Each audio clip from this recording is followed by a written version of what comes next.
Olá, sejam todos muito bem-vindos. Estamos ao vivo para a nossa live número 267 nessa tarde de quarta-feira, feriado do dia 20 de novembro. Vamos para mais um tema que eu considero ser maximamente importante, né? Que é o tema das reações humanas, né? Então, é muito comum a gente já muitas vezes ter se deparado num tipo de situação ou ver outras pessoas, né, num tipo de situação que é mais ou menos assim, a pessoa está ali brigando, está nervoso com alguém, né, ou sei lá, foi contrariado em algum momento e aí sai da boca daquela pessoa, né, ou sai da sua boca muitas vezes uma expressão que é um pouco mais dolorosa, por assim dizer, um pouco mais afiada, que acaba ofendendo o outro, né? Então algumas pessoas falam por aí, né, que a gente só fala de uma maneira nervosa aquilo que a gente pensou quando estava calmo, né? Ou então outras pessoas dizem, só se fala quando está bêbado, né? Aquilo que se pensou quando estava sóbrio, né? E óbvio que tem um quê de verdade nisso tudo aí, né? Dá pra se dizer que existe, né, uma razão de ser em relação a isso, mas o próprio do ser humano, né, aquilo que é propriamente humano, né, é justamente ir modulando a expressão, né? A gente ir moldando essa expressão de uma certa forma, não por falsidade, né? Não entenda isso aqui como um cinismo, não por hipocrisia, mas porque isso, né, modular esse tipo de comportamento faz parte do nosso convívio, né?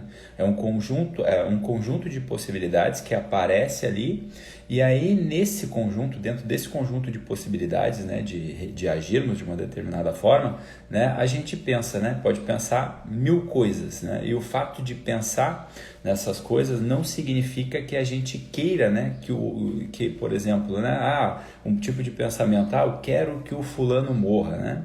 Pode até ter pensado isso num determinado momento da tua vida, mas, francamente falando, se aparecesse aqui o gênio da lâmpada agora, né, no momento na tua frente e te perguntasse, você quer mesmo, né, que o fulano morra, né, em relação àquela reação exagerada que você teve, né? Olha, provavelmente você vai estar respondendo que não, né? Você não quer aquilo ali, você não deseja aquilo ali, mas em algum momento, dentro de todos os conjuntos de possibilidades, né, de pensamentos que apareceram ali, de repente aquele pensamento surgiu ali em você, né? Então, foi um pensamento dentro de um conjunto de possibilidades que, se o fulano morresse, naquele momento a tua vida se tornaria melhor um pouco, né? Então, esses tipos de pensamentos que vão, né, de uma forma meio desordenada, né? Mas você não quer que aquilo aconteça absolutamente, né? É óbvio, né? Se parar francamente falando, né, olhando dentro da razão, não é isso que você quer que aconteça, né? A coisa aparece ali, né, dentro da tua cabeça, né, como um pensamento intrusivo, como dizem, né? E a gente, isso é próprio muitas vezes porque a gente às vezes está exposto a determinadas imagens, né? Então, determinados pensamentos, né, de preguiça, né, de soberba, de sensualidade, de cobiça, né? Mas, né, a gente não quer que entre, mas esse tipo de pensamento às vezes acaba entrando, né, devido ao contexto que a gente está ali vivendo. Então, a gente não fica cultivando, né, de fato, pensamentos do tipo, né, imagina um casal, né, e aí o normal, né, o comum não é a gente ficar, né, cultivando pensamentos do tipo, por exemplo, o meu marido é um fracassado, né, ou a minha mulher é uma derrotada, né, às vezes numa discussão, né, esse tipo de expressão, né, muitas vezes o agressor, né, a pessoa que falou aquilo, né, não pensou de fato aquilo da gente, né? Mas às vezes por uma reação exagerada, né, que é o tema que a gente está trazendo hoje na nossa live, a pessoa acabou falando aquilo ali. Ela não queria de fato falar aquilo ali, nem é aquilo que ela pensa em relação ao outro, mas por uma reação dentro daquele conjunto de possibilidades, daquele conjunto de pensamentos, ela acaba verbalizando aquilo ali, né, com uma forma reativa. Então, não é verdade, né, que afirmar, né? Não é uma verdade ficar afirmando que quando a gente está irritado, né, que saem as verdades, como muita gente diz por aí, né? Muito pelo contrário, né? A verdade, ela fica articulada, né? Isso que presta atenção que isso aqui é muito importante, né? A verdade mesmo, propriamente dita, ela fica, né, articulada entre as coisas que estão na nossa cabeça com aquilo que a gente de fato quer que aconteça, né? Os pensamentos que vêm articulados com aquilo que a gente quer que aconteça, né? Dessa forma a gente não fica ali sendo dominado pelos pensamentos, né, involuntários que aparecem na nossa cabeça. E isso, né, essa articulação entre aquilo que a gente vai pensando, aquilo que está na nossa cabeça, somado àquilo que a gente de fato quer que aconteça, é isso que vai, no fim das contas, construindo, né, o edifício das nossas ideias, o edifício das nossas crenças, né? Muitos desses pensamentos, né, eles vão ser desprezados no meio do caminho e tá absolutamente certo, né? Eles vêm de uma determinada forma e tu não quer que ele aconteça, tu não quer que ele se crie e pronto, tu vai lá e despreza esse tipo de pensamento sem ficar se martirizando. Ai, meu Deus do céu, como eu sou um sujeito horrível porque esse tipo de pensamento aqui apareceu na minha cabeça. Então, simplesmente tu vai olhar para a realidade e dizer, poxa, isso aqui não serve para uma vida, né? Isso aqui não serve para um convívio, né, com as pessoas. E pronto, tu descarta aquilo ali. Eles não ficam, né? Pois eles apareceram sem pedir permissão ali para você, né? Para entrar. Então, prontamente você manda ele embora, né? Então, às vezes, né, essas perdas de alguns freios, né, às vezes, muitas vezes por uma exaltação de um humor, ou muitas vezes, né, quando a pessoa bebe, né, quando ela está ali alcoolizada, acontece, né, o que neurocientificamente a gente chama a desconfrontalização, né, a pessoa perde ali o controle do córtex pré-frontal, e aí o que vai acontecer, né, a pessoa vai falar muitas vezes aquilo que não devia, né, o que não queria, né, entre aspas, ter falado, né? Ou, pelo contrário, às vezes a pessoa fala o que queria, mas não falava antes porque tinha justamente esse tal desse freio, né? O que é esse freio? Às vezes é o freio da vergonha, às vezes é o freio do medo, né? O freio da inadequação, né, que vão embora ou quando esse humor aumenta, ele acaba se exaltando, ou quando a bebida aparece ali na cabeça das pessoas, né, diminui essa capacidade, acontece essa desconfrontalização e aí pronto, né, acabou, perdeu o freio, aí ela vai falar o que ela não queria falar, ou ela não vai acabar falando aquilo que ela vai acabar falando aquilo que ela não queria ter falado, né?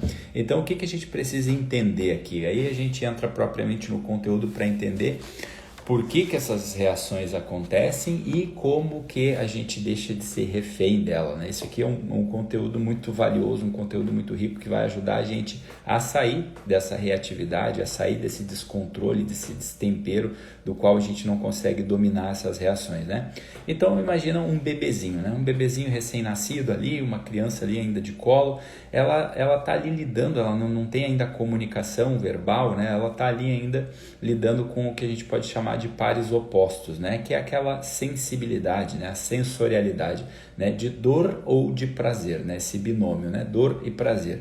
E se algo me incomoda, né? Se me incomoda e eu não posso ali falar em relação àquilo ali, o que um bebê faz, né? O bebê ele começa a chorar, ele reage, né? Então, sei lá, quando ele está ali com a fraldinha cheia e precisa que alguém vá trocar, está ali numa situação de desconforto.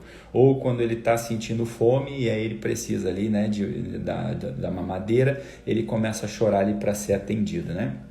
Essa sensibilidade, né, essa coisa da dor e prazer é mais ou menos um pensamento do tipo assim, ó, se algo me incomoda, eu não faço, né? Por outro lado, se algo me dá prazer, se algo é prazeroso para mim, eu vou lá e faço, né? Então, as pessoas que estão agindo assim, né, ainda na vida adulta, né? Porque o que eu estou falando aqui é próprio de um bebezinho, né? O bebezinho, ele está vivendo ali a sensorialidade, aquela coisa da sensibilidade, né? Então, né, ele está com algum desconforto ali, ele chora e ele é atendido.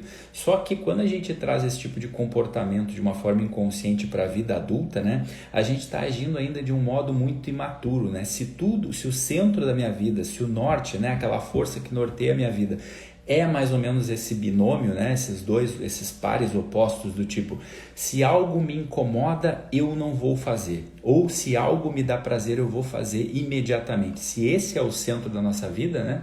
A gente ainda somos bebezinhos antropológicos, né? A gente ainda não entrou propriamente na vida adulta, né? Então, que nem aquela história lá, né? Das crianças tailandesas lá que foram imersas lá no rio e precisavam ser resgatados, né? Lá nas geleiras. Aí prontamente apareceu aquele cara voluntário lá, se prontificou.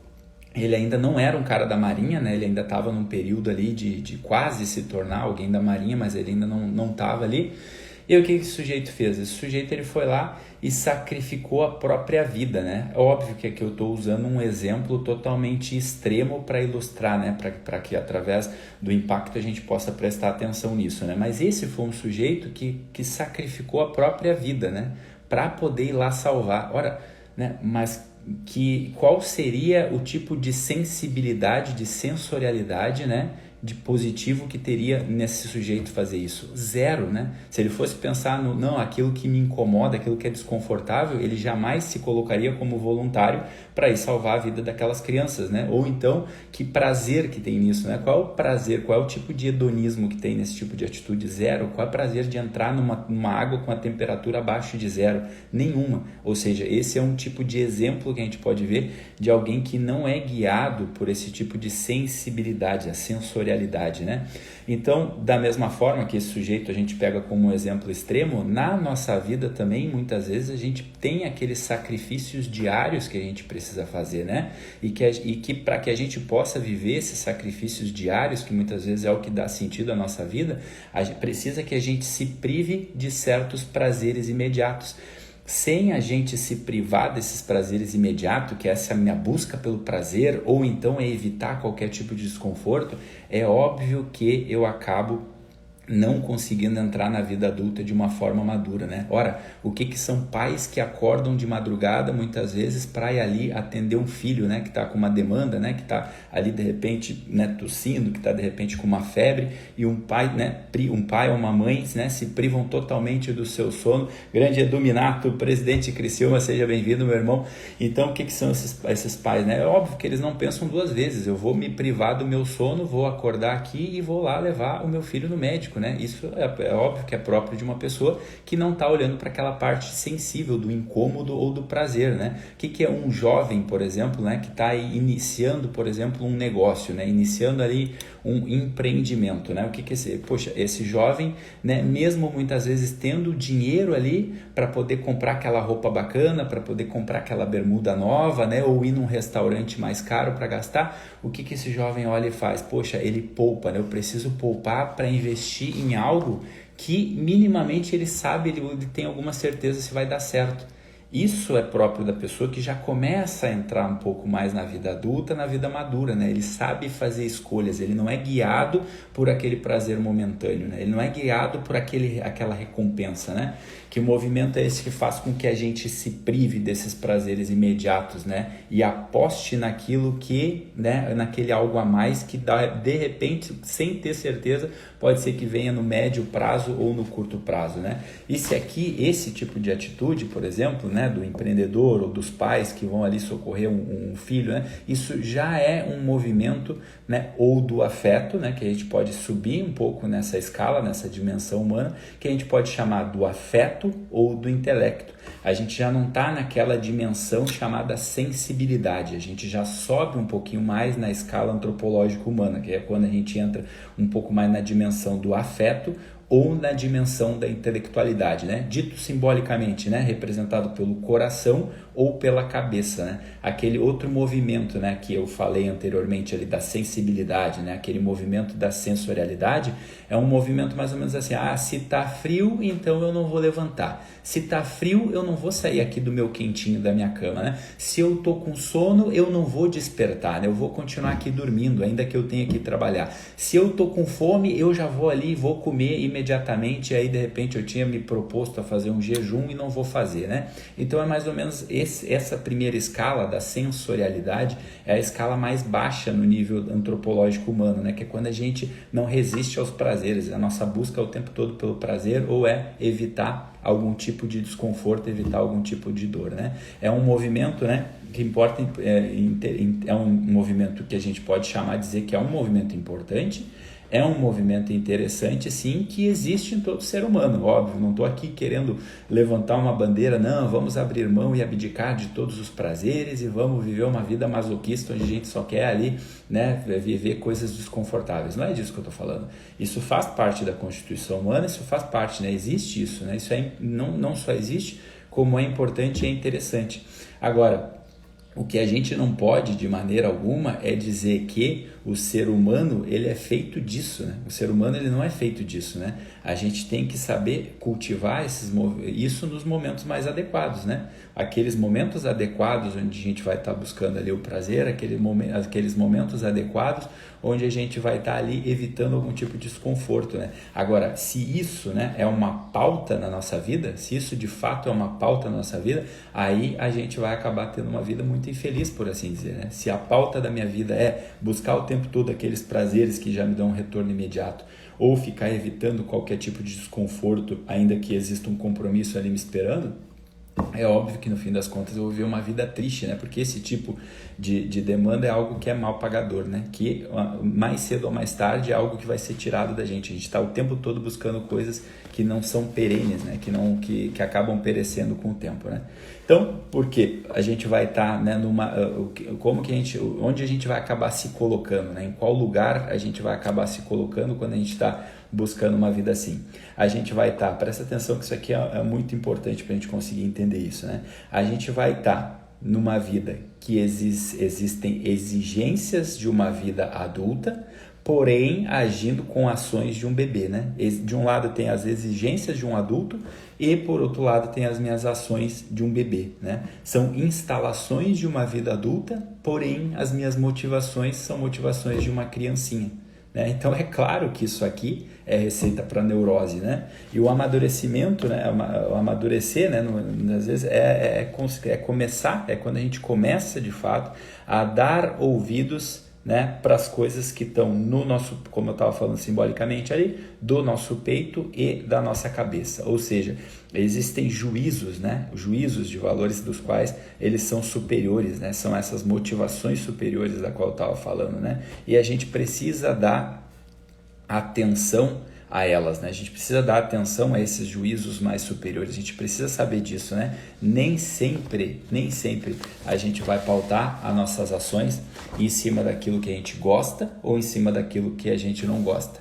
E como que a gente faz, Machado? Beleza, entendi essa primeira entrada, essa parte teórica ali, né? Da questão da sensorialidade, da questão que as questões afetivas e intelectuais elas estão num nível acima, né, numa dimensão acima do que é ser humano. Beleza, e como a gente faz então para cultivar isso, né, para cultivar essas questões, essas dimensões mais superiores do que é ser humano, né?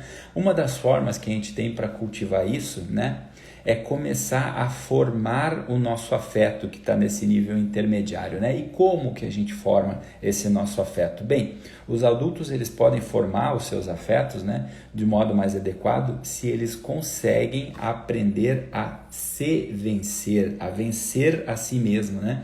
Que é aquilo que eu falo quando eu explico lá na aula das 12 camadas da personalidade, né? Eu saio da quarta camada, que é a camada do afeto interior, e começo a me dirigir para a quinta camada, que é a camada de testar força, ainda que seja uma força talvez inútil, mas dá para a gente fazer essa comparação de uma coisa com a outra, né?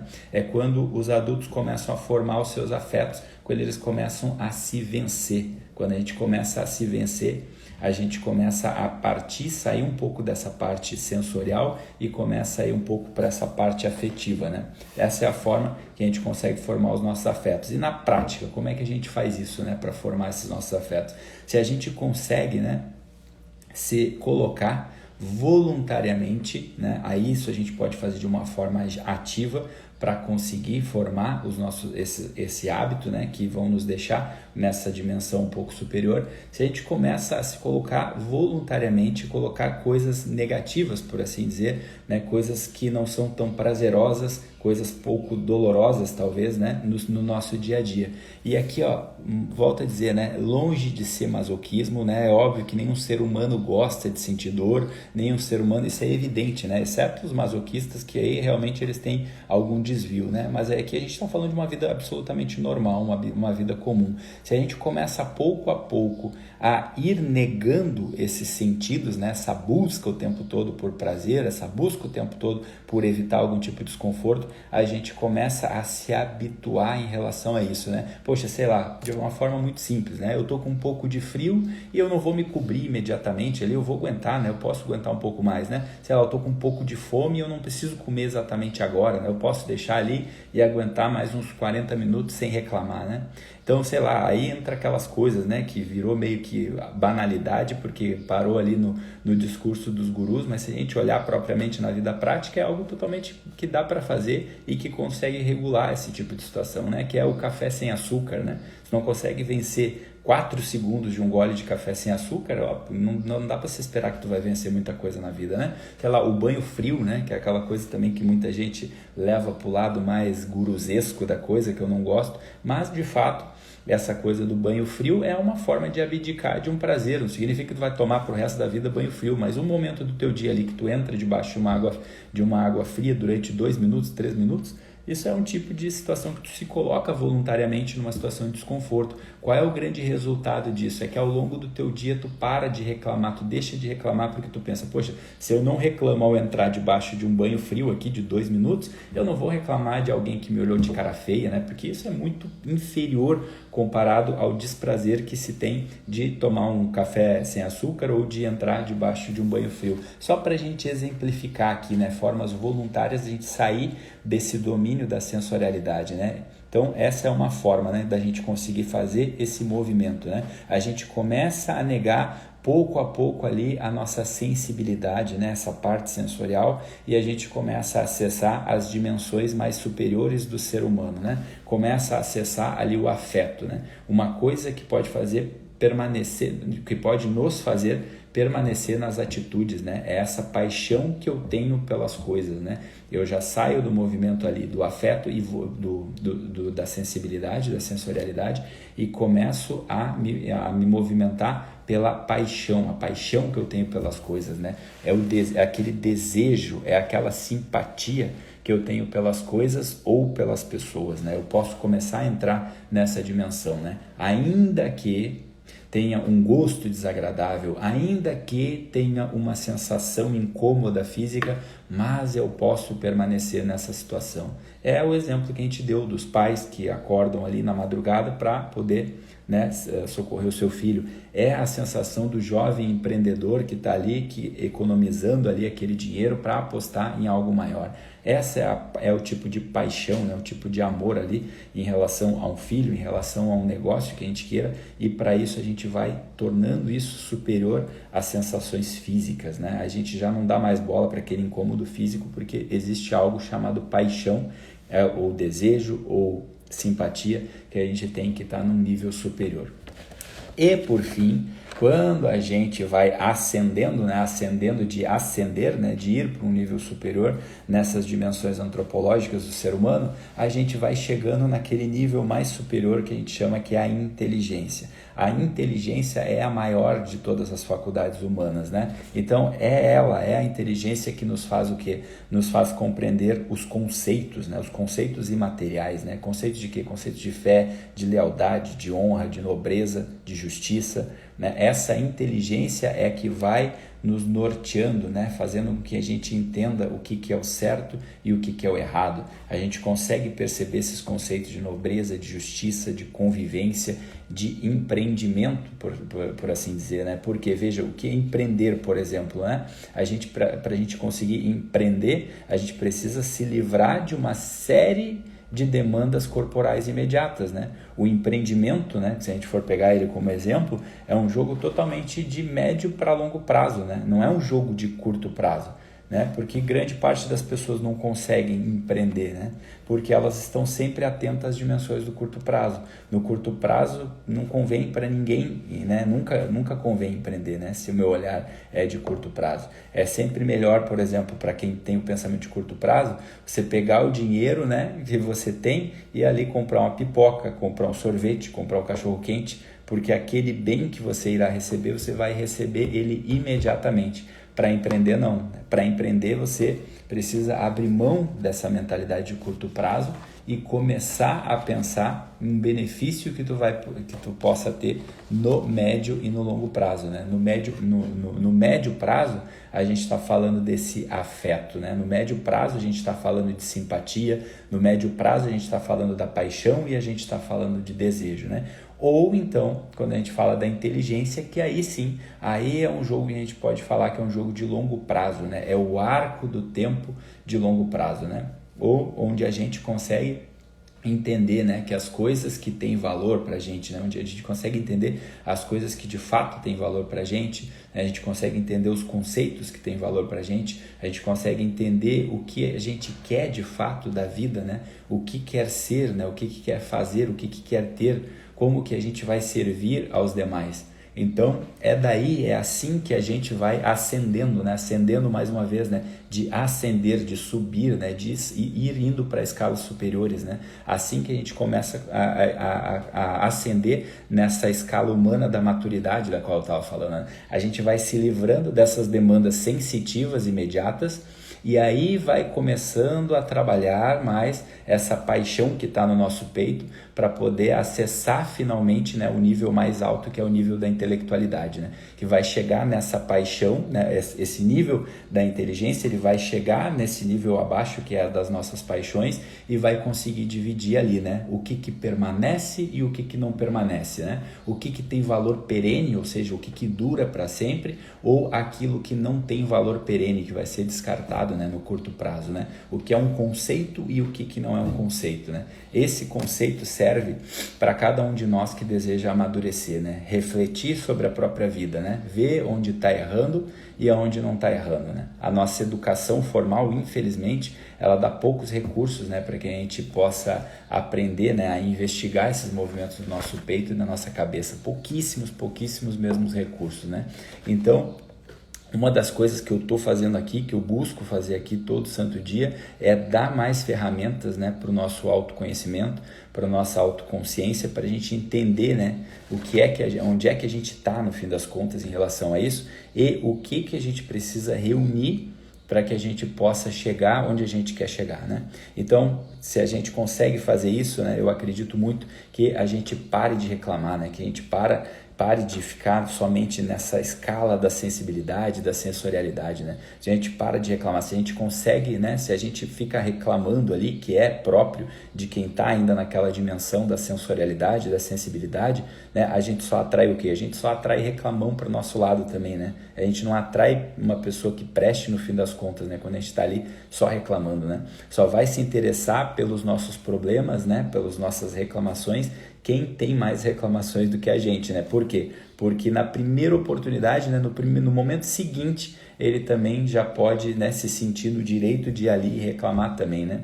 E aí quando dois reclamões se juntam, né, quando tem dois reclamões ali na sala, é óbvio que não vai poder sair dali nada de bom, né, daquela parceria, né? Um não consegue, no fim das contas, consolar o outro, um não consegue mover o outro, né, do estado de penúria para um estado de abundância, né? Um não consegue mover o outro de um estado de treva para um estado de luz, um não consegue mover o outro de um estado de tristeza para um estado de alegria, né?